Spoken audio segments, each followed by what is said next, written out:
Si je vous montrais une invention que vous n'avez jamais vue auparavant et que je vous demandais de me dire ce que c'est et à quoi elle sert, vous n'en auriez pas la moindre idée. La seule façon de connaître le but d'une invention que vous n'avez jamais vue est soit de parler à l'inventeur, au créateur qui l'a faite et qui peut vous dire ce qu'elle fait, soit de lire le manuel d'utilisation. Il en va de même pour votre vie. La seule façon de savoir pourquoi vous êtes sur cette planète, quelle est votre raison d'être, c'est de parler à votre créateur, Dieu qui vous a fait, et de lire le manuel d'utilisation. Éphésiens chapitre 1 dit que c'est en Christ que nous découvrons qui nous sommes et pourquoi nous vivons. Vous avez été créés par Dieu et pour Dieu, et tant que vous ne comprenez pas cela, votre vie n'aura aucun sens. Vous traverserez la vie en vous demandant pourquoi Dieu vous a mis sur cette planète pendant 80 ans. La Bible dit que vous n'êtes pas prêt pour le ciel. Il y a des choses que vous devez apprendre. Dieu veut que vous pratiquiez 5 choses sur cette planète. Nous les appelons nos buts, nos raisons de vivre. Numéro 1, le premier but de votre vie est celui-ci. Dieu vous a créé simplement pour vous aimer. La Bible dit que Dieu est amour. Je vous l'ai dit plusieurs fois. Elle ne dit pas que Dieu a de l'amour. Elle dit que Dieu est amour. Tout a été créé parce que Dieu y prend plaisir. Il voulait l'aimer. Dieu aime chaque roche, chaque plante, chaque animal, chaque étoile et chaque être humain. Certaines personnes pensent que Dieu ne leur sourit que lorsqu'elles font quelque chose de religieux. Rien n'est plus éloigné de la vérité. Dieu prend plaisir à vous regarder être vous-même, parce qu'il vous a fait tel que vous êtes. Voici ce que dit la Bible dans Éphésiens chapitre 1, verset 4, avant la fondation du monde. En d'autres termes, avant que Dieu ne crée l'univers, Dieu nous avait en vue. Dieu nous avait à l'esprit, et il nous a choisis comme objet de son amour. Et la raison en est qu'il nous a donné la capacité de l'aimer en retour. C'est ce qui nous différencie des animaux. Dieu vous a donné la liberté de choix, la liberté de répondre. Vous pouvez apprendre à l'aimer et à l'aimer en retour. Dieu sait tout de vous, vous ne savez presque rien de Dieu. Dieu vous aime malgré tout ce qu'il sait de vous. Dieu veut que vous appreniez à le connaître et à l'aimer en retour, et la Bible appelle cela l'adoration. C'est le premier but de votre vie. Dieu m'a planifié pour son plaisir et il veut que j'apprenne à l'aimer en retour. Voici ce qu'il dit dans le livre d'Osée, chapitre 6, verset 6. « Je veux la miséricorde et non les sacrifices, et la connaissance de Dieu plus que les holocaustes. » C'est Dieu qui vous parle. Il dit « Je ne veux pas de vos sacrifices, je veux votre amour. Je ne veux pas de vos offrandes, je veux que vous me connaissiez. » Vous devriez vous lever le matin et dire « Dieu, je veux te connaître un peu mieux et t'aimer un peu plus. » J'ai fait cela tous les matins de ma vie pendant des décennies. Je ne sors pas du lit le matin avant d'avoir fait cela. Je m'assieds au bord de mon lit avant que mes pieds ne touchent le sol et je dis simplement « Cher Dieu, c'est un nouveau jour et si je ne fais rien d'autre aujourd'hui, je veux te connaître un peu mieux et t'aimer un peu plus. » Car c'est le premier but de la vie. Tragiquement, beaucoup de gens ont traversé la vie en manquant le but numéro 1 de la vie. Première épître à Timothée, chapitre 6, la Bible dit « Quelques-uns, s'étant détournés de ces choses, se sont égarés dans de vains discours. Ils ne connaissent pas Dieu, ils ne connaissent pas Dieu. Comment savoir quand vous ne connaissez pas Dieu? Comment savoir quand vous êtes déconnecté de Dieu? Comment savoir quand, à ce moment-là, vous ne connaissez pas et n'aimez pas Dieu? La Bible dit dans Matthieu 6, verset 32, « Toutes ces choses, ce sont les païens qui les recherchent. Votre Père céleste sait que vous en avez besoin. » Numéro 2, Dieu m'a formé pour sa famille. Dieu voulait une famille et vous avez été créés pour en faire partie. Il n'avait pas besoin de nous, mais il nous voulait. Il voulait montrer son amour à quelque chose. Alors il nous a créés comme objet de son amour. Éphésiens 1, verset 5. Nous ayant prédestinés dans son amour à être ses enfants d'adoption par Jésus-Christ, selon le bon plaisir de sa volonté. Dieu voulait que vous fassiez partie de sa famille. Et la première chose qu'il a dite à Adam, c'est qu'il n'est pas bon que l'homme soit seul. Vous êtes fait pour être dans une famille spirituelle qu'il a créée pour prendre soin de vous afin que vous ne soyez pas seul dans la vie. Et soit dit en passant, votre famille spirituelle va durer plus longtemps que votre famille physique. En fait, c'est la seule chose sur la planète Terre qui va durer éternellement, votre famille spirituelle. Première épître de Pierre, chapitre 1, dit ceci, verset 3. « Béni soit Dieu, le Père de notre Seigneur Jésus-Christ, qui, selon sa grande miséricorde, nous a régénérés pour une espérance vivante, par la résurrection de Jésus-Christ d'entre les morts. Dieu n'a jamais créé une personne qu'il ne voulait pas dans sa famille, mais il vous donne le choix et il ne va pas vous forcer à y entrer. Beaucoup de gens choisissent de se retirer. Ils ne sont pas enfants de Dieu, parce qu'ils choisissent de se retirer et Dieu ne va pas vous forcer à être adopté. Vous devez vouloir être adopté dans sa famille. Maintenant, qu'est-ce que la famille de Dieu? Première épître à Timothée, chapitre 3. Dit que la famille est l'Église. La famille est l'Église du Dieu vivant, le soutien et le fondement de la vérité. Notez que l'Église n'est pas une organisation, l'Église n'est pas une institution, l'Église n'est pas une entité politique, ce n'est pas une entreprise, ce n'est pas une société, ce n'est pas une organisation. Dieu dit que l'Église est une famille, et le but de Dieu pour votre vie n'est pas seulement de le connaître et de l'aimer, mais d'appartenir à sa famille. Il ne veut pas seulement que vous croyiez, il veut que vous apparteniez, que vous soyez connectés. Un chrétien sans famille d'Église est un orphelin. Quand vous n'avez pas le soutien et le fondement de la famille de Dieu, vous ne traverserez pas les moments difficiles de la vie. Vous avez besoin de soutien et vous avez besoin d'un fondement. Et la Bible dit que c'est l'Église, la famille de Dieu. Vous ne pouvez pas accomplir les buts de Dieu pour votre vie par vous-même. Désolé, vous ne le pouvez pas. Nous sommes meilleurs ensemble. Nous sommes faits pour être en communauté. Nous sommes faits pour être en harmonie. Nous sommes faits pour être en famille. Nous sommes faits pour être en relation. Le deuxième but de ma vie, pourquoi suis-je ici sur terre, est d'apprendre à aimer les autres. Apprendre à aimer les autres. Et l'endroit où l'on apprend à aimer les autres, c'est dans la famille de Dieu, l'Église. L'Église est le laboratoire où l'on apprend à aimer. Maintenant, j'ai entendu des gens dire « Je n'ai pas vraiment besoin de l'Église. Tout ce que je dois faire, c'est me retrouver seul dans la nature, et alors je peux aimer Dieu. » C'est vrai, en fait, c'est vrai. Et Dieu a créé cette nature, et c'est pourquoi nous nous sentons proches de Dieu dans la nature. Et c'est vrai que vous pouvez vous retrouver seul dans la nature et aimer Dieu, mais vous ne pouvez pas vous retrouver seul dans la nature et aimer les autres. Et c'est le deuxième but de votre vie, et votre vie a plus d'un but. Elle en a 5. La seule façon d'apprendre à aimer les gens, je déteste vous le dire, c'est en côtoyant des gens peu aimables. Dieu veut que nous apprenions à aimer de vraies personnes avec toutes leurs excentricités, leurs défauts, leurs imperfections, leurs gaffes sociales et ce genre de choses. Dieu veut que vous appreniez le véritable amour de vraies personnes, pas des personnes idéales. Numéro 3, écrivez ceci. Dieu m'a créé pour devenir comme Christ. Et une fois que vous aurez compris cela, la vie aura beaucoup plus de sens parce que Dieu veut que vous grandissiez spirituellement et le modèle de perfection est Jésus. Jésus est le seul être humain parfait qui ait jamais vécu parce qu'il était Dieu venu sur terre sous forme humaine. Il a vécu une vie parfaite. Il nous a montré exactement ce que signifiait être pleinement humain. Une fois que vous êtes né dans la famille, Dieu veut que vous grandissiez dans la famille et le modèle de croissance est Jésus-Christ. Dieu s'intéresse beaucoup plus à ce que vous êtes qu'à ce que vous faites. La seule chose que vous emporterez au ciel est votre caractère et Dieu vous a mis sur cette planète pour développer votre caractère, pour grandir spirituellement et pour devenir comme Jésus-Christ. Dieu ne veut pas que vous deveniez un Dieu. Vous ne deviendrez jamais un Dieu. Dieu dit « Je ne veux pas que tu sois un Dieu.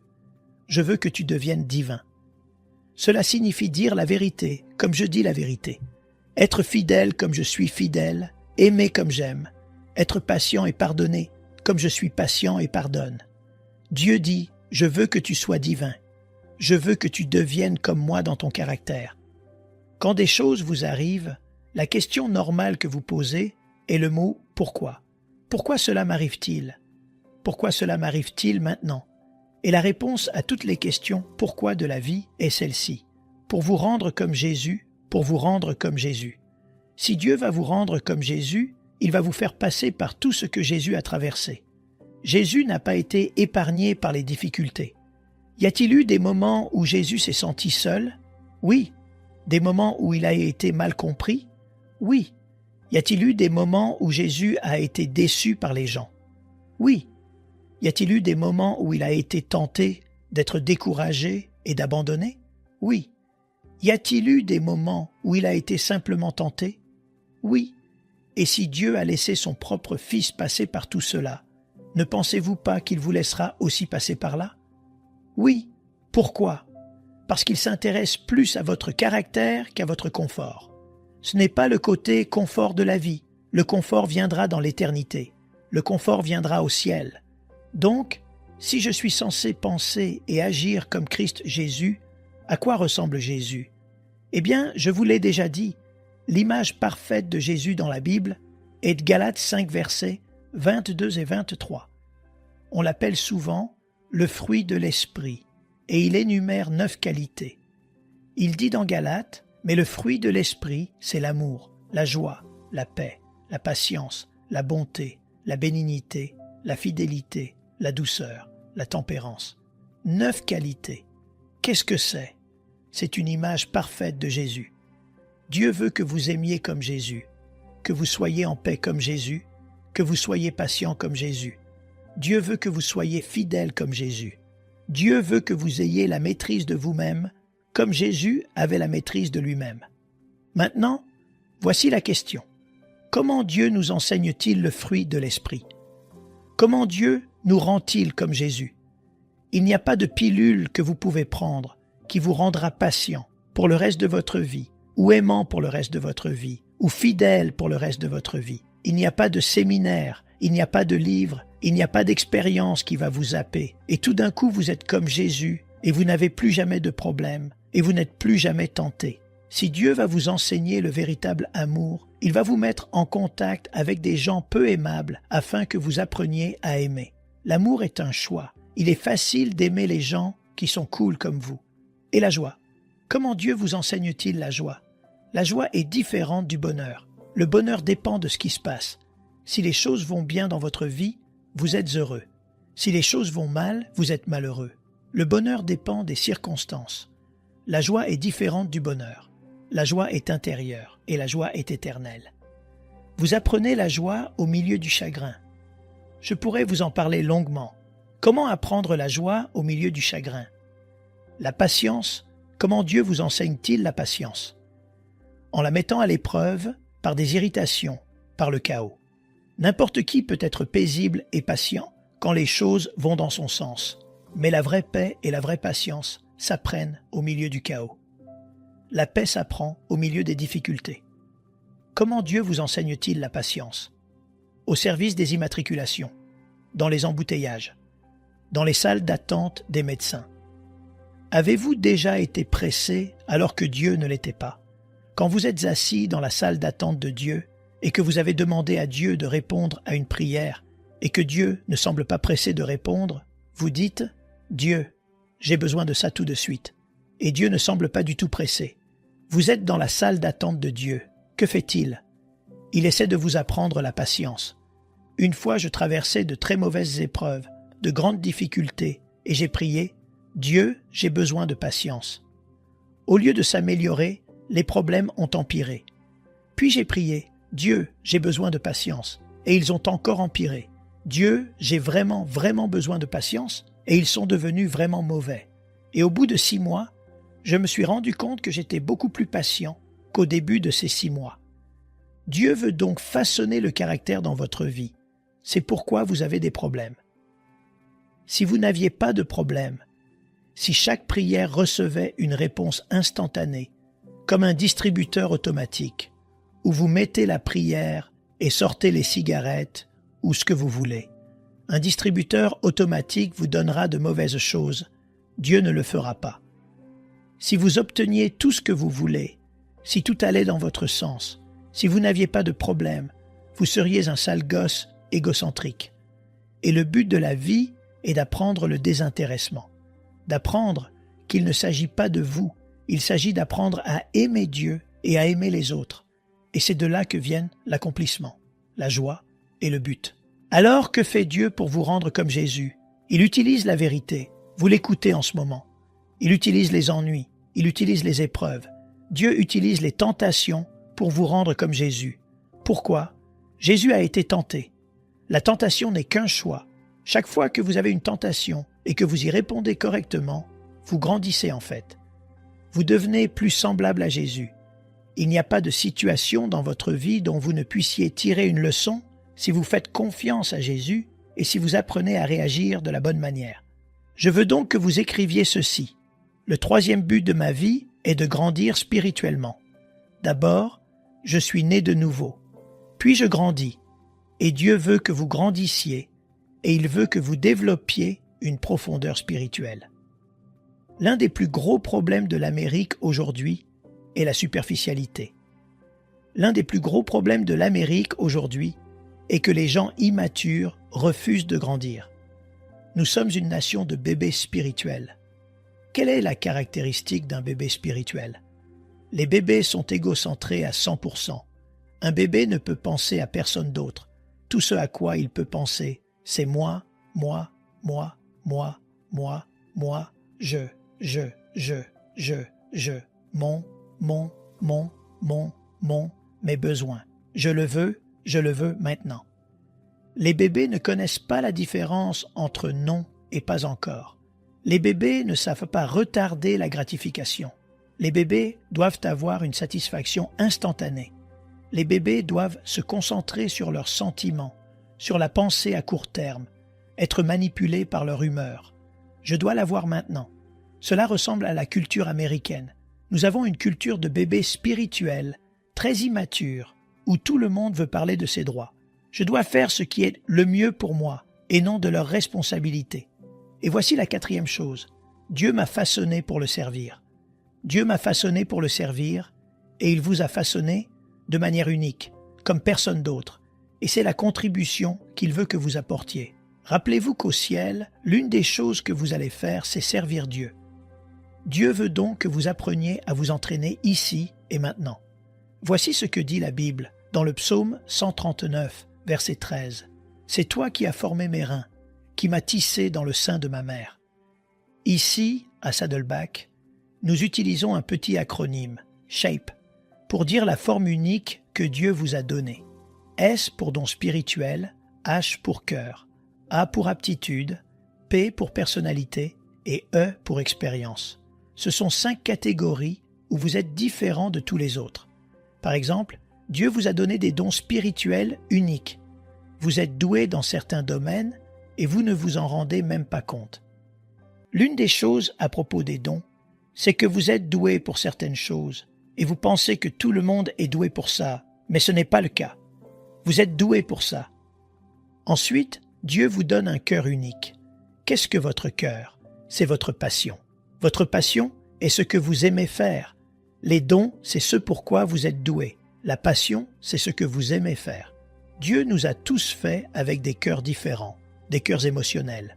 Nous aimons tous faire des choses différentes. Pourquoi? De cette façon, tout est fait.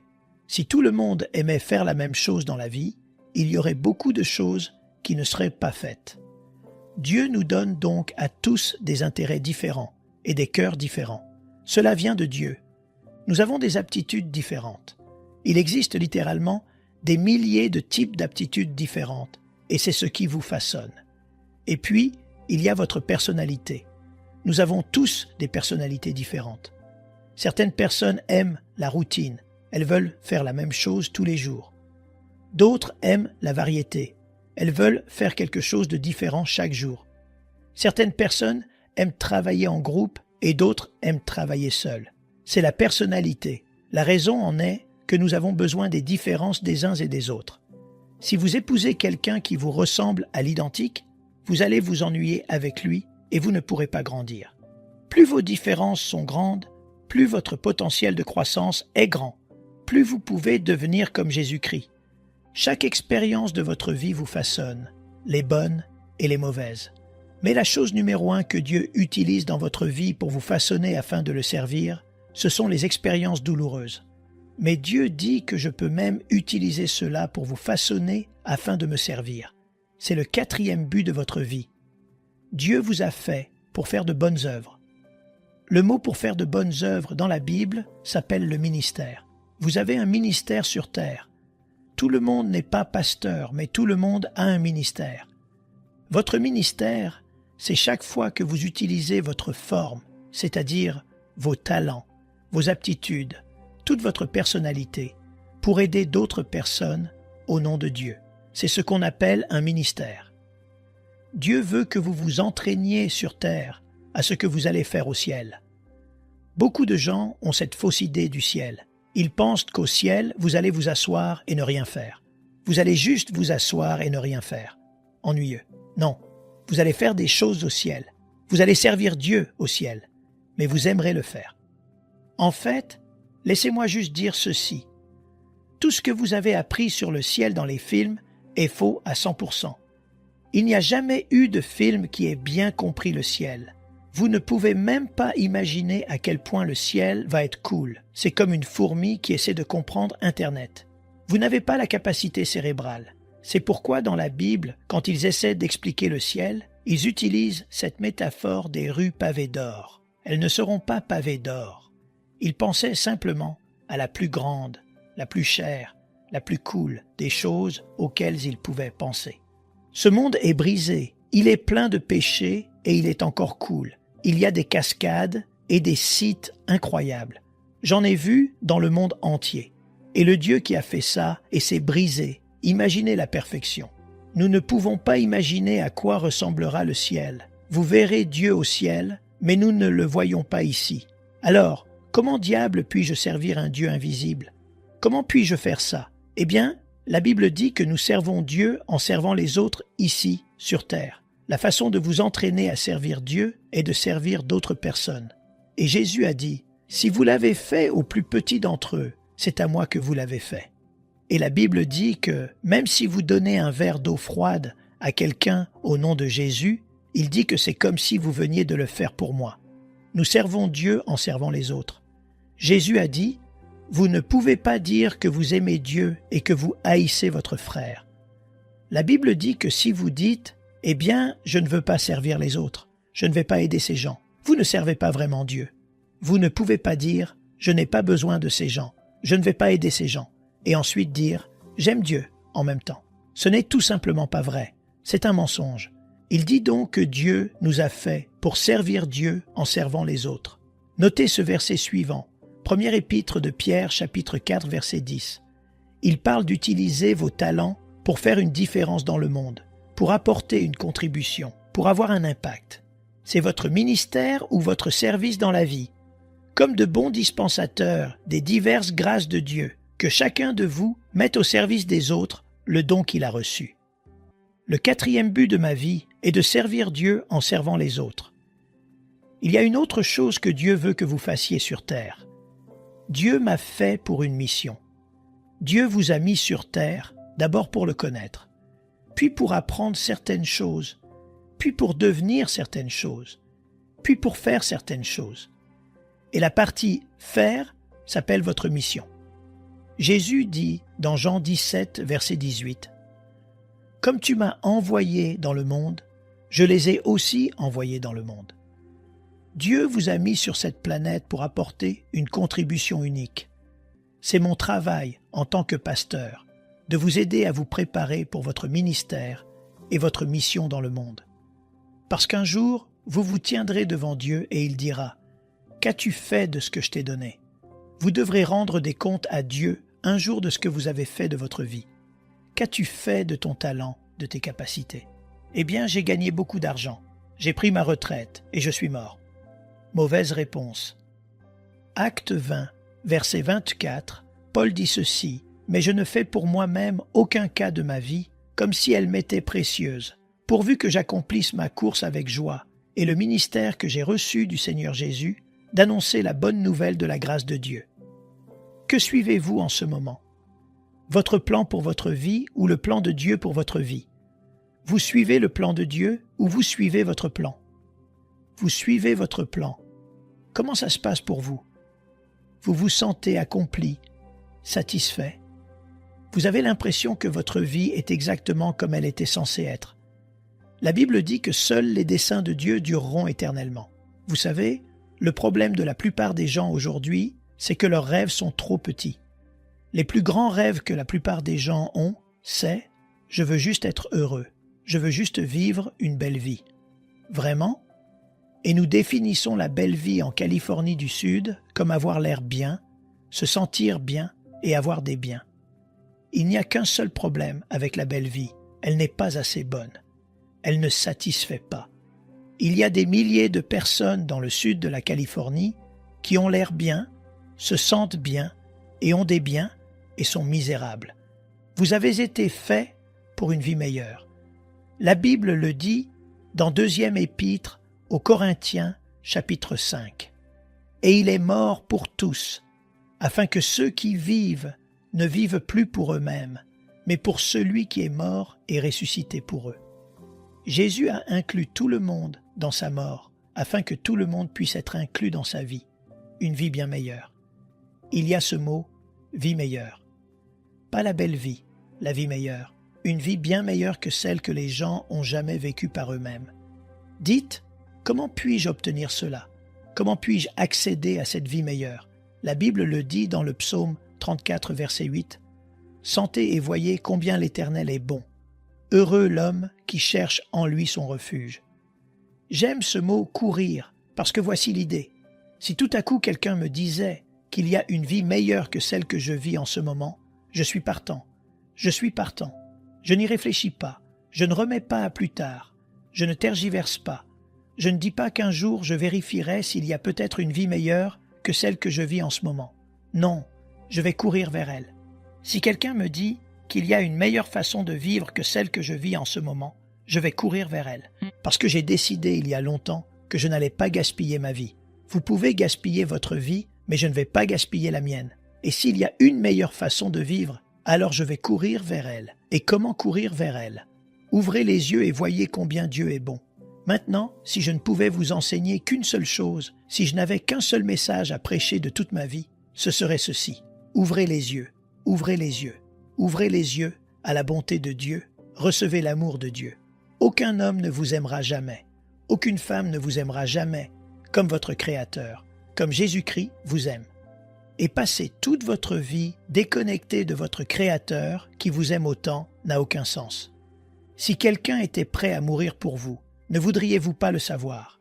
Si quelqu'un vous aimait tellement qu'il est mort pour vous, ne voudriez-vous pas le connaître? Quelqu'un est mort pour vous. Son nom est Jésus-Christ et il est mort pour vous, afin de payer pour toutes les choses que vous avez faites de travers, afin que vous puissiez vivre une vie pleine de sens. Formé pour la famille de Dieu, planifié pour le plaisir de Dieu, créé pour devenir comme Christ, façonné pour servir Dieu, fait pour une mission. Et mon plaidoyer à vous en tant que pasteur est de ne pas gaspiller votre vie. Décidez dès maintenant que pour le reste de votre vie, vous allez donner le meilleur de votre vie, pas à votre petit ami, pas à votre petite amie, pas à votre travail, pas à autre chose, mais à Dieu et à son royaume. Parce que vous n'avez pas été mis ici pour toutes ces autres choses. Vous avez été mis ici pour ces buts. Et les ignorer est un énorme gaspillage de votre vie. Matthieu 11, Jésus dit « Venez à moi, vous tous qui êtes fatigués et chargés, et je vous donnerai du repos. » Il ne parle pas de religion, il parle d'une relation. Et à qui cette invitation est-elle offerte? Verset suivant, Acte 10, verset 35. « Mais en toute nation, celui qui le craint et qui pratique la justice lui est agréable. » Peu importe qui vous êtes, d'où vous venez, si vous voulez Dieu et que vous êtes prêt à faire ce qu'il dit, la porte est ouverte. Peu importe qui vous êtes, d'où vous venez, quel est votre passé. Peu importe ce que vous avez fait, avec qui vous l'avez fait ou depuis combien de temps vous le faites. Cette offre vous est disponible. Et il dit que même si vous avez des doutes, apportez vos doutes avec vous. Doutez de vos doutes et croyez en vos croyances. Nous aimerions vous donner l'opportunité de faire de Jésus le Seigneur de votre vie. Voulez-vous bien prier avec moi? Dites Seigneur Jésus, je me repens de mes péchés. Viens dans mon cœur. Je fais de toi mon Seigneur et Sauveur. Et merci Seigneur pour le baptême du Saint-Esprit en moi. Dans le nom de Jésus. Par cette simple prière, nous croyons que le Saint-Esprit vous conduit sur le chemin de la nouvelle naissance. Allez dans une bonne église dont le fondement est la parole de Dieu, passez par les eaux du baptême et donnez à Dieu la première place. Nous espérons de tout cœur que ce message vous encouragera. Si vous connaissez quelqu'un qui puisse être encouragé, s'il vous plaît, envoyez-le lui pour nous aider à atteindre plus de gens et à propager l'évangile. Édifions le corps de Christ ensemble. Appuyez sur la cloche des notifications et merci infiniment de nous soutenir en vous abonnant à notre chaîne. N'hésitez pas à laisser vos requêtes de prière dans la section des commentaires. Sachez que même si vous ne voyez pas de réponse à votre requête, que ce soit sur YouTube, email, Facebook ou sur Messenger, nous avons prié pour vous. Nous invitons humblement le corps de Christ à soutenir chaque requête en écrivant une prière dans la section commentaires. Tenez-vous ferme dans la foi avec nous pendant que nous prions. Que la grâce et la paix du Seigneur Jésus-Christ soient avec vous tous et qu'il vous bénisse merveilleusement.